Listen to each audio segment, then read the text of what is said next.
When the people saw that Moses delayed to come down from the mountain, the people gathered themselves together to Aaron and said to him, "Up, make us gods who shall go before us. As for this Moses, the man who brought us up out of the land of Egypt, we do not know what has become of him."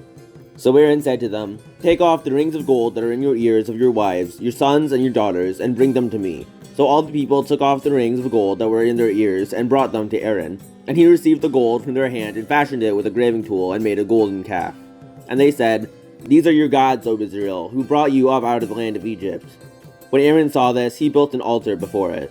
And Aaron made a proclamation and said, "Tomorrow shall be a feast to the Lord." And they rose up early the next day and offered burnt offerings and brought peace offerings. And the people sat down to eat and drink and rose up to play. And the Lord said to Moses, "Go down, for your people, whom you have brought up out of the land of Egypt, have corrupted themselves. They have turned aside quickly out of the way that I commanded them. They have made for themselves a golden calf and have worshipped it and sacrificed to it and said, 'These are your gods, O Israel, who brought you up out of the land of Egypt.'" And the Lord said to Moses, "I have seen this people, and behold, it is a stiff-necked people. Now therefore let me alone, that my wrath may burn hot against them, and I may consume them, in order that I may make a great nation of you."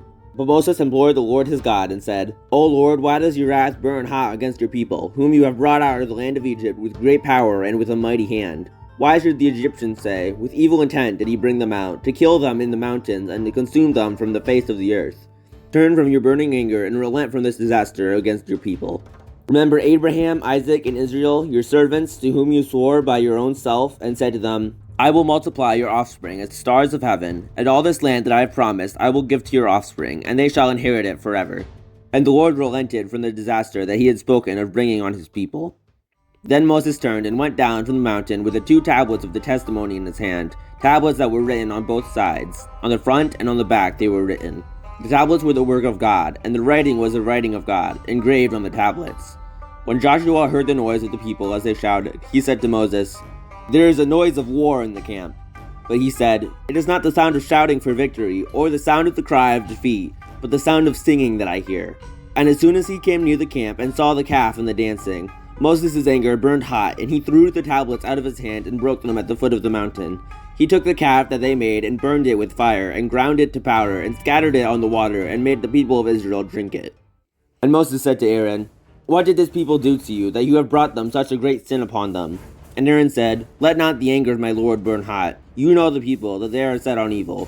For they said to me, 'Make us gods who shall go before us.' As for this Moses, the man who brought us up out of the land of Egypt, we do not know what has become of him. So I said to them, 'Let any who have gold take it off.' So they gave it to me, and I threw it into the fire, and out came this calf." And when Moses saw that the people had broken loose, for Aaron had let them break loose to the derision of their enemies, then Moses stood in the gate of the camp and said, "Who is on the Lord's side? Come to me." And all the sons of Levi gathered around him. And he said to them, "Thus says the Lord God of Israel, put your sword on your side, each of you, and go to and fro from gate to gate throughout the camp, and each of you kill his brother and his companion and his neighbor." And the sons of Levi did according to the word of Moses. And that day about 3,000 men of the people fell. And Moses said, "Today you have been ordained for the service of the Lord, each one at the cost of his son and of his brother, so that he might bestow a blessing upon you this day."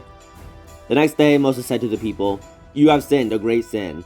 And now I will go up to the Lord. Perhaps I can make atonement for your sin." So Moses returned to the Lord and said, "Alas, this people has sinned a great sin. They have made for themselves gods of gold. But now, if you will forgive their sin, but if not, please blot me out of your book that you have written."